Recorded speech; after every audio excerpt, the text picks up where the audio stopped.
Hello friends, ఈరోజు నా లైఫ్లో చాలా స్పెషల్ డే. నేను అమ్మతో కలిసి బైక్ మీద రాయచూర్ టు మంత్రాలయం వెళ్తున్నాం. ఇది నా ఫస్ట్ యూట్యూబ్ వ్లాగ్.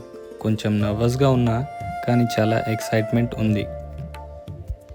మన డెస్టినేషన్ ఏంటి అంటే శ్రీ రాఘవేంద్ర స్వామి దర్శనం. రాయచూర్ నుండి మంత్రాలయం రోడ్ జర్నీ చాలా పీస్ఫుల్గా, సిటీ లైఫ్కి కొంచెం బ్రేక్లా ఉంటుంది. రోడ్ జర్నీస్ అంటే నాకు చాలా ఇష్టం. Fresh air, long roads and beautiful views ఉంటాయి.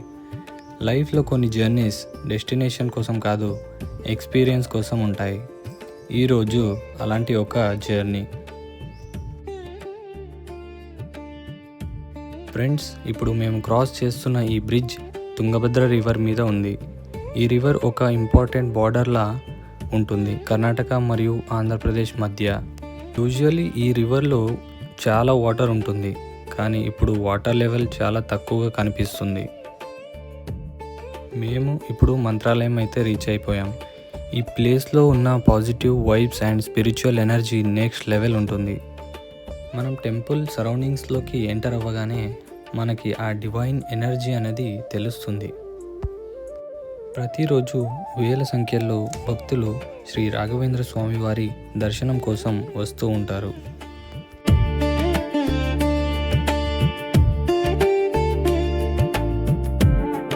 మన లైఫ్లో చాలా ప్రాబ్లమ్స్ మనకి ఎదురవుతూ ఉంటాయి, కానీ ఇక్కడికి వచ్చినప్పుడు ఆ ప్రాబ్లమ్స్ అన్నీ కొంచెం దూరంగా అయినట్లు అనిపిస్తుంది.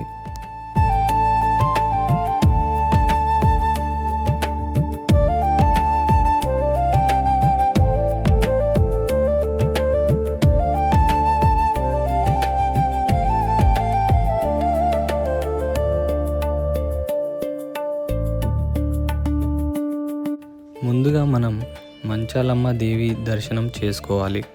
ఆ తర్వాత శ్రీ రాఘవేంద్ర స్వామి వారి దర్శనం చేసుకోవాలి.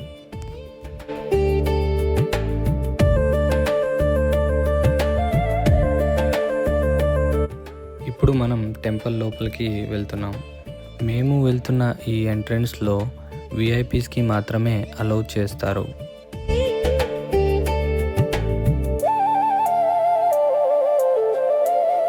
గురు రాఘవేంద్ర స్వామి వారి సన్నిధిలో నిల్చుంటే మనసుకి ఒక అద్భుతమైన శాంతి దొరుకుతుంది.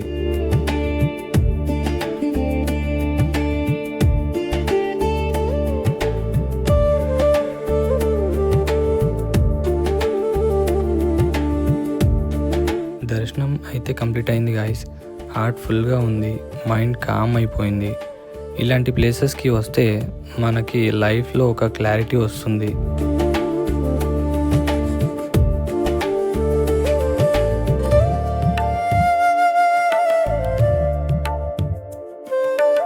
మీరు కూడా జీవితంలో ఒక్కసారి అయినా మంత్రాలయం వచ్చి స్వామివారి దర్శనం చేస్తే ఆ అనుభూతి మీకు జీవితాంతం గుర్తుండిపోతుంది. టెంపుల్ లోపల కొన్ని ప్రతిమలను మనం ఇక్కడ చూడవచ్చు.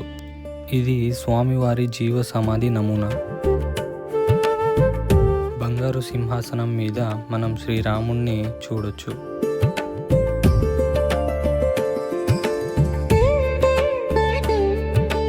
ఇక్కడ వెండి సింహాసనం మీద రాఘవేంద్ర స్వామి వారు. ఇలా ఇక్కడ చాలా ఉన్నాయి.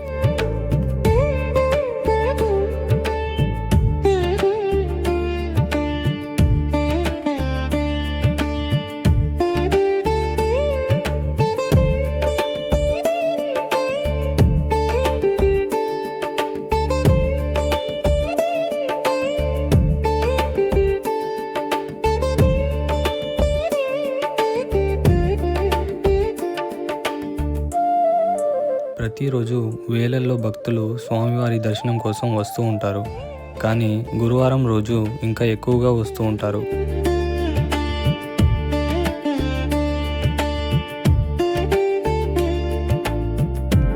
దర్శనం చేసుకుని మేమైతే బయటికి వచ్చేసాం.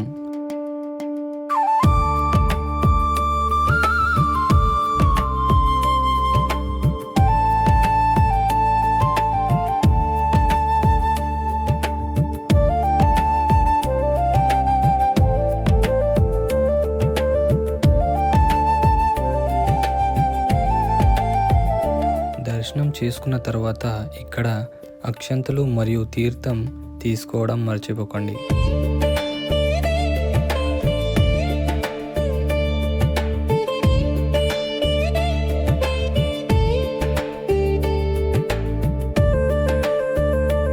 అక్షంతలు తీసుకొని మేమైతే బయటికి వచ్చేసాం.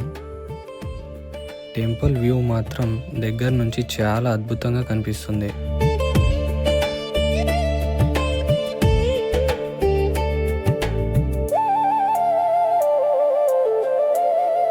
మనం ఈ డిస్ప్లేలో స్వామివారి పూజలను బయట నుండే చూడవచ్చు. మేము ఇప్పుడు భోజనంశాలకైతే వెళ్తున్నాం. భోజనంశాల వెళ్ళే దారిలోన మనం చాలా షాప్స్ అయితే చూడవచ్చు.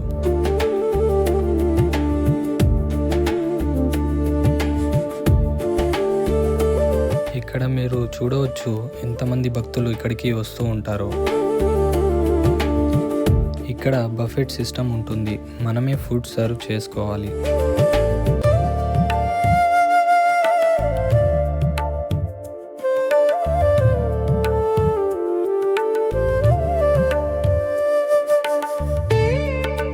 మనం సేవలని బుకింగ్ చేసుకోవాలంటే ఇక్కడ కౌంటర్ నుండి బుక్ చేసుకోవచ్చు.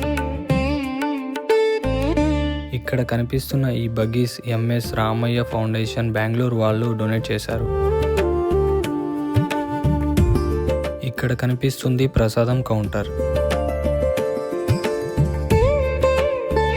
టెంపుల్ లెఫ్ట్ ఇంకా రైట్ సైడ్లో విష్ణుమూర్తి దశావతారాలు ఇంకా పురాణాల 3D పెయింటింగ్స్ చాలా అద్భుతంగా ఉంటాయి.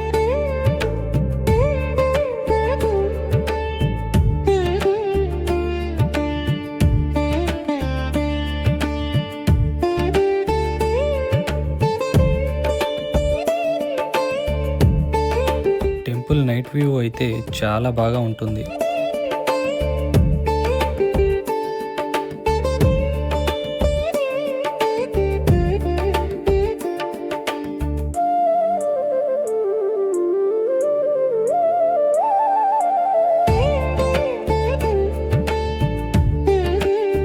ఇప్పుడు టైం 11 అవుతుంది. అప్పుడే 34 డిగ్రీ టెంపరేచర్ అయితే ఉంది ఇక్కడ.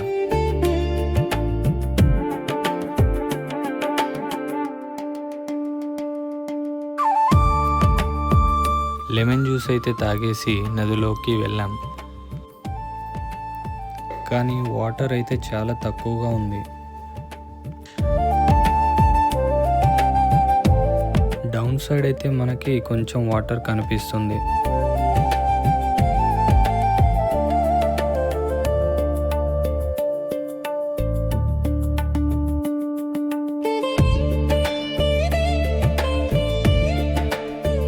రిటర్న్ వెళ్ళే దారిలోన మనం అభయ ఆంజనేయ స్వామిని చూడవచ్చు.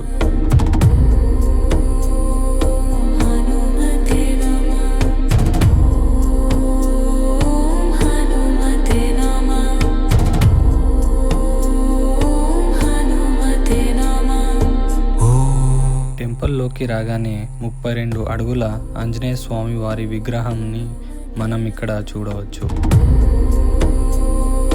ఈ విగ్రహాన్ని 2021లో నిర్మించారు.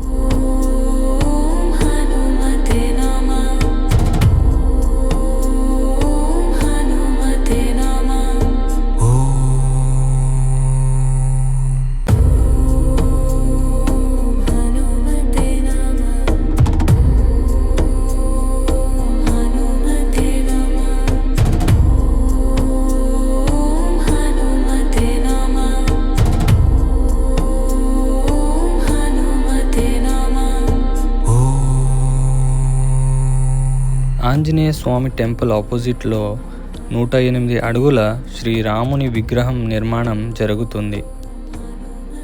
సో ఇది ఫ్రెండ్స్ ఇవాల్టి వ్లాగ్. వీడియోని లైక్ చేసి ఛానల్ని సబ్స్క్రైబ్ చేసుకోండి. మీ ఫ్రెండ్స్ అండ్ ఫ్యామిలీస్కి షేర్ చేయండి. See you in the next vlog.